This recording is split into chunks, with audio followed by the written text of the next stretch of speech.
Assalamualaikum warahmatullahi wabarakatuh. Kembali lagi bersama saya di channel Niki Sai. Apa kabar semuanya? Mudah-mudahan kalian dalam keadaan sehat walafiat.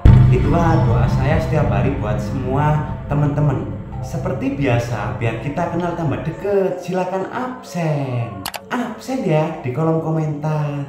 Namanya siapa, kotanya di mana, dengan seperti itu kita jadi akrab, ya kan? Nah, channel Niki Sai ini kita akan mengupas kisah misteri, horor, dan sejarah yang ada di dunia ini.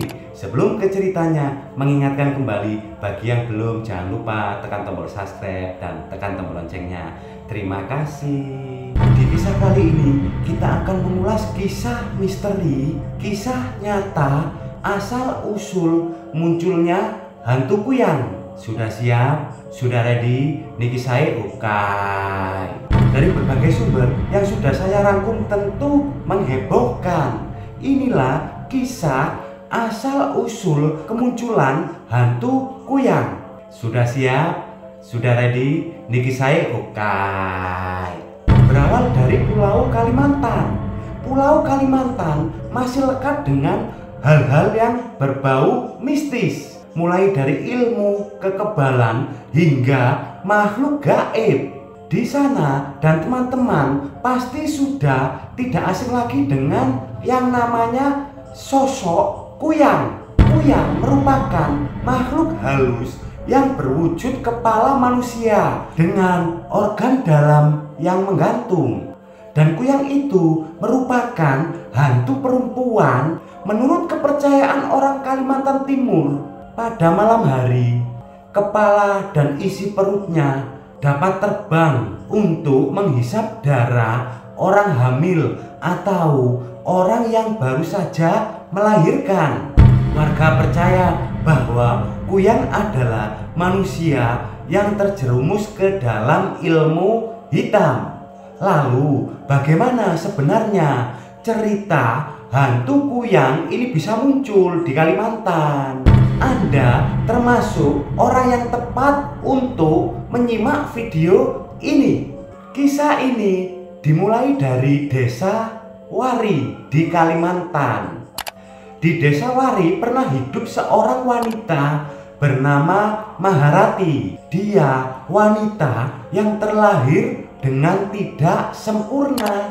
Dia tidak memiliki batang hidung seperti orang normal yang lainnya. Dehan yaitu nama ayah dari Maharati. Mereka membuat sebuah hidung palsu untuk si Maharati agar dia tidak malu dengan kekurangannya itu. Dan upaya itu pun membuahkan hasil. Maharati menyukainya dan merasa dirinya cantik setelah memakai hidung itu. Maharati adalah anak bungsu dari 3 bersaudara. Kedua kakaknya, Suli dan Mayang, memiliki umur yang tidak terpaut jauh. Namun bedanya dengan Maharati, Suli dan Mayang terlahir sempurna dan juga memiliki paras yang cantik. Namun walau dengan kekurangannya, Maharati hidup bahagia bersama keluarganya. Dia sangat senang memiliki keluarga yang menyayanginya.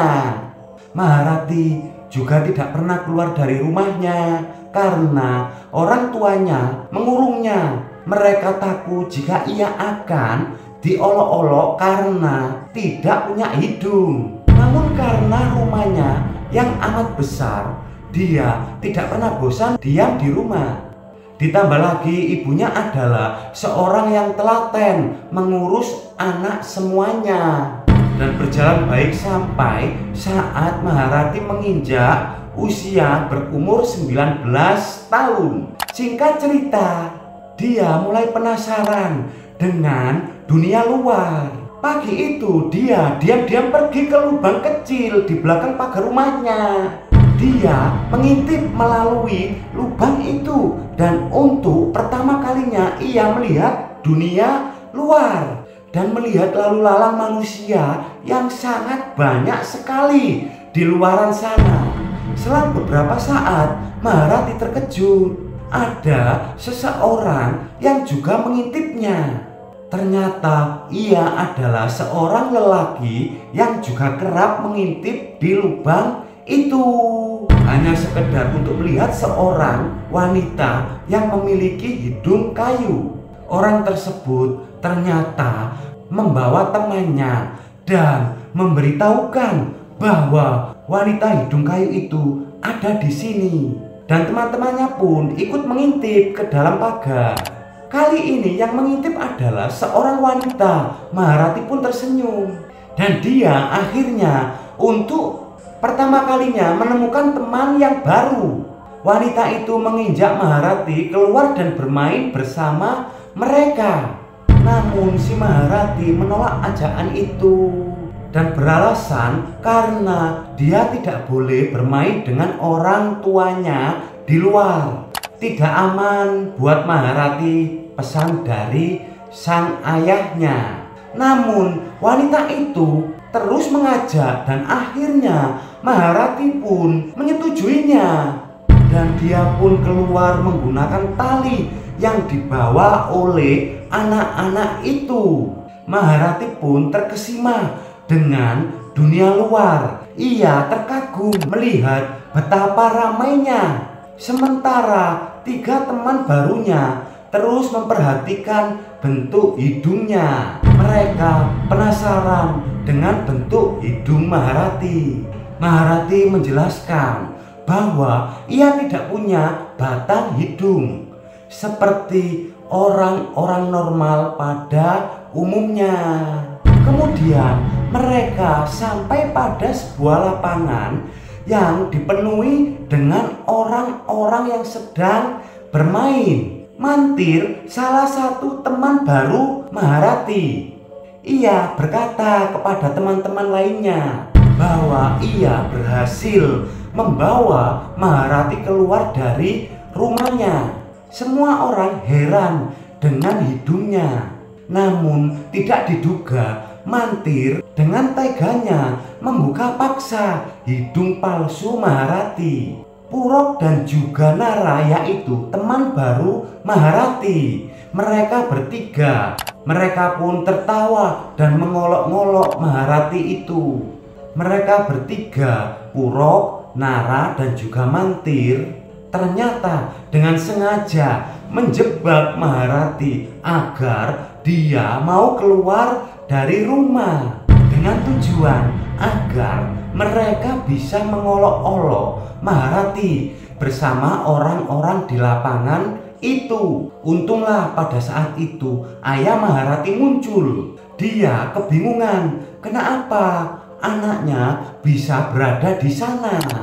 Dehan atau disebut juga ayah Maharati langsung mengusir semua orang yang menghina anaknya. Dan ia pun menggendong Maharati untuk segera kembali pulang. Setelah kejadian itu, kejiwaan Maharati terguncang karena ia tidak pernah dihina dari sebelum-sebelumnya.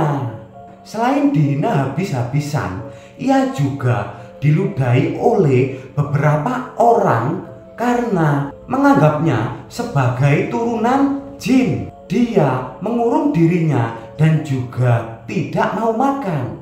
Para saudaranya berusaha mengetuk pintu, tok tok tok tok tok tok tok, untuk menghibur adiknya itu. Dan setelah membujuk Maharati, akhirnya membuka jendelanya. Maharati pun sudah tidak bersedih lagi dan dia kembali bermain dengan kedua kakaknya. Namun Maharati masih dendam dengan ketiga teman barunya itu dan menginginkan balas dendam. Beberapa waktu kemudian ternyata anak-anak itu masih sering mengintip Maharati di lubang pagar. Maharati pun dengan senyum mendatangi mereka dan mengajak mereka untuk ke dalam rumahnya. Namun Maharati menyuruh mereka masuk satu per satu karena takut akan ketahuan oleh ibunya. Mereka pun setuju, dan yang pertama masuk adalah yang bernama si Nara. Nara dan Maharati masuk ke dalam kamar melewati jendela. Setelah di depan Maharati, langsung saja menghujam kepala si Nara dengan memakai batu yang sangat besar. Dan seketika si Nara tewas di tempat itu. Maharati memasukkan jenazah si Nara ke dalam karung, dan karung itu dimasukkan ke dalam kolong ranjang. Dan kini gilirannya si Puro yang masuk. Ketika ia masuk, ia dibunuh juga dengan cara yang sama seperti saat ia membunuh si Nara. Kemudian yang terakhir adalah siapa, he? Tahu nggak? Si Mantir. Si Mantir begitu masuk, ia sangat kaget melihat kedua jasad temennya berada dalam karung di kalong ranjang Maharati. Namun belum sempat berlari, Maharati menusuknya dari belakang hingga ia tewas seketika. Keluarga Maharati tidak tahu karena mereka sibuk berada di dapur, dan sang ayah sedang pergi keluar kota pada waktu itu. Singkat cerita, ternyata si Maharati sudah merencanakan bahwa mayat itu akan diangkat oleh kereta sampah, dan akhirnya mereka dibakar bersama dengan tumpukan sampah. Beberapa setelah kejadian itu, ia telah beranjak dewasa dan ia pun sudah diizinkan untuk keluar rumah dan tidak lagi menggunakan hidung kayu, namun menggunakan sebuah kain seperti cadar untuk menutupi kekurangannya. Pada suatu saat ia bertemu dengan seorang nenek tua renta yang memakai sebuah tongkat. Ia merasa iba dan memberikan ia uang kepada si nenek itu. Setelah itu dia pulang dan kembali melamun karena sebenarnya ia memiliki sebuah kesedihan karena kedua kakaknya sudah menikah gitu kan. Mereka ini kesepian, jadi mereka ini iri. Hari-hari mereka ini merasa sendiri dan akhirnya kesepian. Nah, sedangkan dia ini belum menikah. Dia menyadari tidak ada lelaki yang mau dengannya, walaupun sudah dijodohkan oleh bapaknya. Suatu hari, nenek yang pernah ia temui di pasar menghampirinya. Lalu ia memberitahu jika dia ingin cantik, dia harus meminum darah wanita yang sedang hamil. Dan tiba-tiba nenek berubah menjadi wanita muda yang cantik untuk meyakinkan Maharati. Maharati sangat kaget melihat perubahan nenek itu dan ia juga menginginkannya. Namun sayangnya Maharati tidak tahu kalau nenek itu adalah seorang demit yang sedang berusaha untuk mempengaruhinya. Hari demi hari Maharati terus memikirkan saran si nenek dan selalu bermimpi tentang nenek itu. Hingga pada suatu waktu dalam mimpinya, nenek itu menulis sebuah mantra yang ditulis di dalam sebuah pelepah pisang. Dan ketika ia terbangun, ia melihat pelepah itu sudah ada di samping dirinya. Setelah itu, akhirnya Maharati dengan nekat mencari wanita yang sedang hamil pada waktu itu untuk meminum darahnya. Hingga ia mengetahui sebuah kabar ada seseorang yang sedang melahirkan di desanya. Maharati menghampiri rumah wanita hamil itu dan masuk ke rumah panggungnya. ketika si jabang bayi keluar, Maharati menadahkan mulutnya ke atas.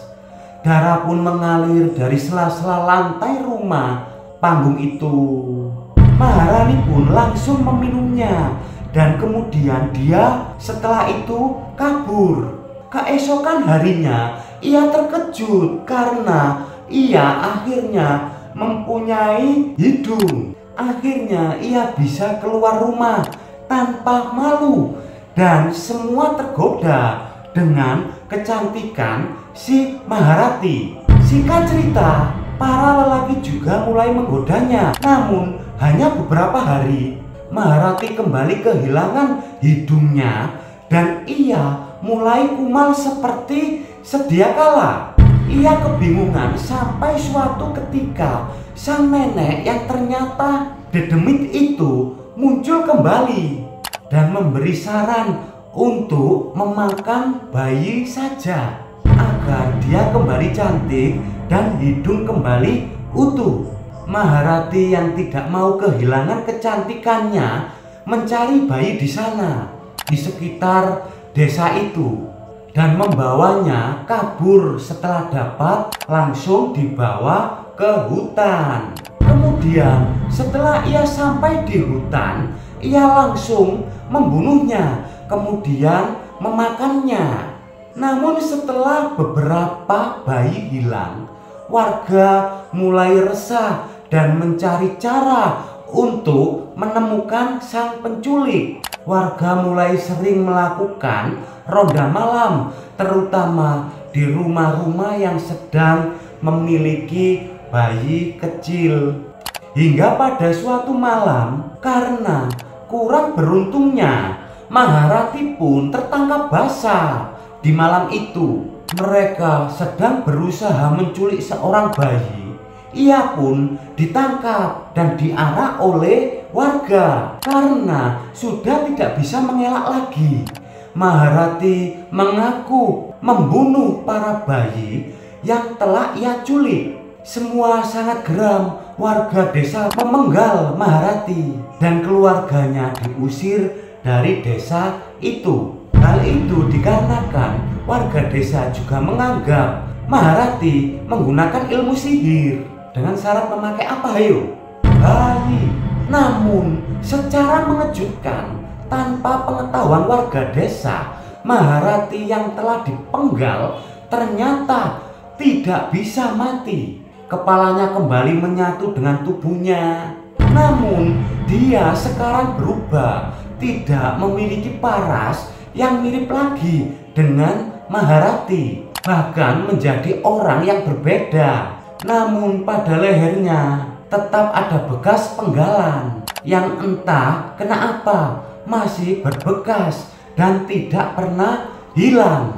Pada siang hari, Maharati akan berbaur dengan manusia dan menculik anak bayi untuk ia makan. Orang Banjar mencirikan itu makhluk kuyang sebagai seorang perempuan berambut panjang yang saat berjalan di siang hari selalu menutupi bekas gurutan di lehernya atau menutupi bagian kepala dengan kain. Pada malam hari ia akan kembali ke hutan dan tubuhnya akan terpisah menjadi sosok kepala dengan jeroan manusia yang menggantung. Sosok ini terus-menerus muncul dan menghantui desa setempat untuk mencari mangsa, anak bayi, dan juga ibu hamil. Dan akhirnya sosok ini diberi nama Kuyang oleh warga desa itu. Sekarang begini, terus bagaimana menurut Anda? Bisa tinggalkan di komentar. Terima kasih.